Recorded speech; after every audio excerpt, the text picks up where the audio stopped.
sobre estratificação e desigualdade social. Nós já tivemos uma introdução na aula passada e hoje nós vamos ver as faces da desigualdade social no Brasil e no mundo, que vocês podem acompanhar na parte 3 do capítulo 10, na qual nós estamos estudando. É muito notório nos estudos de sociologia, geografia e todas as disciplinas das ciências sociais, das ciências naturais, que envolvem a relação do indivíduo com a sociedade ou da sociedade com o indivíduo e assim sucessivamente, fala-se em desigualdade social, que é nítida em nossas cidades, em nossos estados, em nossos países, no mundo todo. Aonde muitos têm poucos e poucos têm muito. Aonde não há uma distribuição de renda igualitária, aonde a pobreza é maior para muitos e a riqueza é destinada a poucos.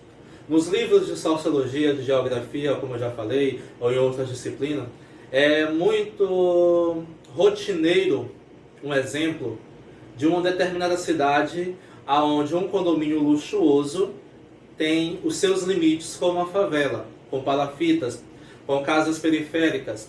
E aí mostra uma desigualdade social. Hoje nós vamos ver as faces dessa desigualdade. E lá no livro de vocês também poderão observar, a partir da leitura, os tipos de pobreza, como ela é dividida e como ela é classificada. Vamos dar continuidade? O que eu vou falar aqui neste vídeo talvez não tenha tanto no livro de vocês, mas é uma fonte alternativa para que vocês possam entender o que está no livro, ok? Vamos dar continuidade, né?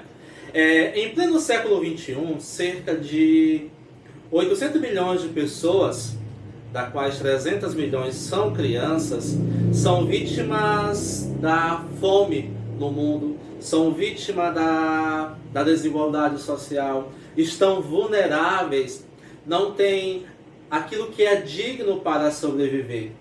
Mais da metade das mortes de crianças no mundo, dado dessa estimativa que eu falei anteriormente, se dá pela falta de comida. A fome ainda mata muita gente no mundo, principalmente em regiões de países menos desenvolvidos. Ah, professor, mas isso só acontece em países menos desenvolvidos? Não, a desigualdade também é mais forte nos países desenvolvidos. Também nós podemos observar isso. Como eu falei, o exemplo dos condomínios luxuosos fazendo limites com favelas, né? Há também uma certa desigualdade. Dados mostram, aliás, que os produtos produzidos no mundo são suficientes para alimentar toda a produção. Tudo que é produzido no mundo, tudo que é feito no mundo é suficiente para alimentar toda a população, melhor falando. Então, como nós podemos explicar, por exemplo, o problema da fome? O que é que acontece? O que é que acontece para que haja fome e desigualdade no mundo? Faça esse questionamento. É um estudo sociológico que nos leva a refletir. A afirmativa que eu falei, segundo alguns teóricos. Toda a produção de alimentos no mundo é capaz de sustentar a população. E por que a fome? Certo? Vamos se questionar e depois nós vamos responder isso? Tentar chegar a um consenso sobre essa resposta? Por quê? A fome é uma desigualdade. E nós temos outras desigualdades também, como a falta de moradia, a falta de educação, a falta de saneamento básico. E quais são as consequências da desigualdade? Quais são essas desigualdades? Por exemplo, nós temos o trabalho infantil. Qual é a consequência do trabalho infantil? A ausência da infância. A criança deixa de viver a sua infância para trabalhar desde cedo. Às vezes em um trabalho escravo ou para ajudar no sustento de sua família, né? As condições subhumanas, como por exemplo, encontrar comida nos lixos ou viver nos lixões para poder sobreviver daquilo que nós descartamos de nossas casas, que nós estragamos. Pessoas estão lá nos lixões esperando para poder ter o mínimo para a sobrevivência. E é triste, nós já vimos novelas, filmes que retratam muito bem essa situação de crianças nos lixões procurando comida, de famílias que moram nos lixões e que sobrevivem disso, do resto das pessoas, né? Daquilo que as pessoas estragam.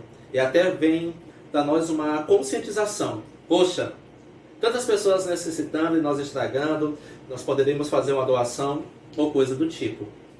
A esperança de uma mudança efetiva das consequências dessas desigualdades deveria estar na educação.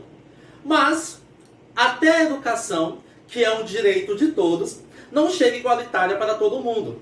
Como, por exemplo, as escolas particulares, para quem tem um poder aquisitivo melhor, ou para quem se esforça para dar o melhor para os seus filhos, tirando do seu suor, quer dar uma educação de qualidade, com o suporte que as escolas particulares têm. Diferentemente das escolas públicas, que até têm tido uma melhora. Isso nós podemos notar. Mas ainda não é suficiente para dar uma qualidade de educação para todos. Onde, infelizmente, algumas cidades, principalmente na região dos centros, as escolas são boas, com merendas, com bons professores, bem estruturadas. Mas já quando chega na periferia ou nos exteriores, e principalmente em países menos desenvolvidos, a educação não é educação de qualidade. Hoje nós podemos notar, por exemplo, aqui no Maranhão, já teve reportagens de interiores, onde é a escola de taipa, e o professor é multisseriado, dá aula de todas as disciplinas para várias turmas. Por quê? Porque não tem uma estrutura para se dividir as turmas e muito menos material para um bom desenvolvimento do trabalho educacional. E aí? Como é que poderia dar essa mudança efetiva no mundo através da educação? Se até a passagem da educação, infelizmente, ainda há desigualdades. Né? É muita falta de respeito com a população, com o cidadão, os governos que, ao invés de procurar sanar essas necessidades, trabalham com corrupção ou com privilégio de menos. Com privilégio para poucas pessoas, desculpem. Para poucas pessoas, com privilégio para os seus. Enquanto a maioria sofre demasiadamente com as faces da desigualdade. Por falta de educação, por falta de saneamento básico, por falta de alimentação, de emprego e de desenvolvimento social que é necessário para uma boa estrutura. Frente às desigualdades sociais, ainda tem um preconceito com a mulher, como vocês vão ver no livro, onde a mulher luta ainda hoje para ter uma igualdade, que só porque ela é de um sexo oposto, ela não deve receber menos que o homem. Eles são igualitários quando prestam o mesmo serviço, quando fazem o mesmo trabalho. A desigualdade também é o povo negro. Uma herança, no Brasil, é uma herança colonial, essa desigualdade, por face da escravidão. Então, voltando a falar, as desigualdades, tanto da mulher quanto do negro, que são vítimas das faces sociais implantadas pelo machismo, implantado pelo consumismo, que deixa cara a cara a desigualdade no mundo, né? Onde é bem nítido a diferenciação em quem tem muito, em quem é privilegiado e a quem tem pouco e é discriminado. Os sociólogos, os pesquisadores, filósofos e todos aqueles que trabalham as ciências naturais lutam, pesquisam, teorizam sobre o que? É necessário uma investigação reflexiva dessas sociedades para que haja uma ação afetiva e efetiva na sociedade, para que todos tenham direitos e que esses direitos sejam realmente valorizados e postos em prática. Então, para melhorar a situação de nossos países, para melhorar a situação do Brasil, é necessário o quê? Políticas públicas que estejam ao lado de todos, não de grupos privilegiados. Mas enquanto isso, enquanto nós observamos as faces da desigualdade, o capital mostra a sua face. O capitalismo, que gerou também grande desigualdade social, mostra a sua face nessa questão que eu falei, da divisão dos lucros, da divisão das riquezas, que é bem mal dividido, como nós observamos, né? O mundo pede uma efetiva inclusão, chamando assim uma igualdade entre todos os indivíduos. É necessário ter igualdade entre os indivíduos para ter uma efetiva inclusão no mundo todo, onde todos possam ter acesso aos requisitos básicos, como por exemplo, nesse tempo de pandemia, o que nós estamos observando. Vocês estão podendo ter aula online, muitos estão podendo ter aula online, mas a maioria, nos bairros periféricos, as crianças desfavorecidas não estão tendo esse tipo de aula. Estão perdendo conteúdos, estão parados por quê? porque não há uma inclusão. Eles não têm acesso a isso pelas faces da pobreza e também pelas faces do consumo, onde esses materiais tecnológicos são bem caros e nem todos têm acesso a isso, né? Então, o que nos resta? A esperança de que um mundo melhor é possível. E que esse mundo melhor é possível se todos nós dermos as mãos. De sermos conscientes, por exemplo, está chegando as eleições esse ano, as eleições municipais, de votarmos em representantes próprios para nós, aonde vão observar os nossos direitos, aonde vai observar a gestão do patrimônio público, aonde vai observar as políticas públicas, onde todos estejam inseridos e assim possam desenvolver bem um trabalho totalmente efetivo, né? Então, na desigualdade social, nós também temos a diferenciação do público e privado. O que é privado é meu, tem poder, eu, a empresa ou o dono tem um cuidado maior. Já o que é público, infelizmente, é de todo mundo, ou felizmente, dependendo do ponto de vista, mas nem todo, no ponto, infelizmente, o que é de todo mundo, nem todo mundo cuida. Como, por exemplo, uma praça.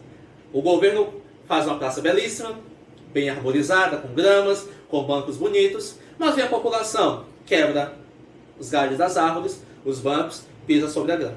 E logo a praça fica feia. Então aí vão dizer o quê? A prefeitura não cuidou. Mas não vamos poder fazer assim uma exemplificação. Foi a prefeita, o prefeito, o governante que foi lá e arrebentou? Não, a população também. A população tem que ter uma conscientização de que ela faz parte do público. Que tudo aquilo que é feito em nossa cidade sai de nossos bolsos. Sai dos nossos impostos. Então é dever nosso também cuidar. E observar a gestão dos recursos do município, do Estado, né?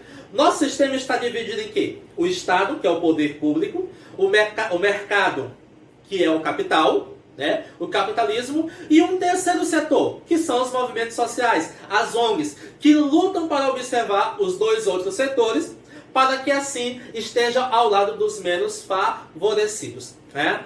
Então aí, nós temos também uma fonte de teoria, de pesquisa, de comentários de algumas pessoas, de alguns teóricos, do Estado liberal. Que o Estado liberal ele preza pelo individualismo, pela liberdade e pela propriedade privada. Muito se fala hoje de privatização do que é público. Se há uma privatização, os recursos não ficam mais para todos. É fixo somente em uma determinada empresa, onde detém todo o capital dos lucros daquilo que era público, né? A propriedade privada hoje gerou um certo individualismo, onde o que eu cuido do que é meu e os outros que lutem, podemos falar assim, né? Os outros que trabalhem para poder ganhar também o que é seu. O Estado deve intervir, o governo deve intervir ao mínimo, no necessário para se manter uma ordem, tanto nas atividades econômicas como nas atividades sociais, que é necessário essa intervenção para que assim possamos observar mudanças nas desigualdades, para que essas desigualdades que são grandiosas hoje possam diminuir. E assim também é necessário que a população esteja apta a entender todas as fontes de desigualdade e como isso é posto em prática. Espero, caros alunos, que eu tenha esclarecido um pouco sobre as faces da desigualdade social e na aula passada nós vimos sobre a estratificação. Agora vocês vão ler o final do capítulo 10 sobre estratificação e desigualdade social e vão responder as atividades propostas pelo professor. Tudo bem? Até o próximo encontro. Fique em casa, já estaremos em sala de aula. É necessário também. Nós que estudamos a sociologia, eu como professor, você como aluno, nós também somos peças da desigualdade social. Às vezes em nossas ações, nós não julgamos, não fazemos ações igualitárias. Às vezes nós somos fonte de desigualdade também. que possamos criar uma ação reflexiva, que nós também fazemos parte de uma sociedade e que nós somos objeto de estudo dessa sociedade. Até mais, grande abraço.